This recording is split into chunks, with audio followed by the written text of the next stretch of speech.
ပြောသလားဟေးမောင်တို့ရေပြောတယ်ဟေးပြောတယ်ဟေးဒီတပတ်စာကတ်လေးကလည်းစောကြီးထွက်တယ်နော်မွေးကနန်းလေးက6ခုလေးကလည်းစောထွက်ပါတယ်အခွေက4ခု9 6ခွေလေးကလည်းနော်6ခုဆိုပြီးတော့အခွေကလည်းထွက်ပါတယ်နော်မွေးကနန်းလေးလည်းစောကြီးထွက်တယ်ဘိုးတော်မကျော်ပရိတ်9 3ညာပရိတ်ကြီးလေးကလည်းနော်တနင်္လာအင်္ဂါနေ့မှာပဲနှစ်ခုလုံးဆင်းသွားပါတယ်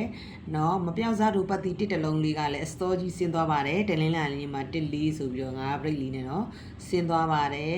နော်ပြီးကြလို့ရှိရင်ဗရိတ်အခွေပတ်တီမွေးကွက်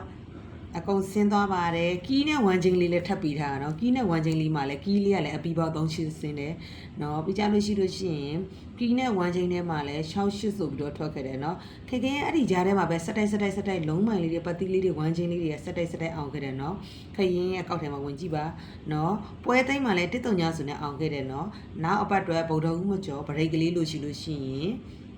လိုချင်တယ်လို့ comment ထဲမှာရေးခဲ့ပါဈေးကြိုက်တာတော့မဟုတ်ပါဘူးလိုချင်တဲ့သူများလို့ရှိရင်ခင်ကတော့တင်ပေးမှာဖြစ်ပါတယ်တအောင်နေကြရင်เนาะခဏနေကြလို့ရှိရင်ခင်က break တော့မှာဖြစ်ပါတယ်တောက်ကြနေ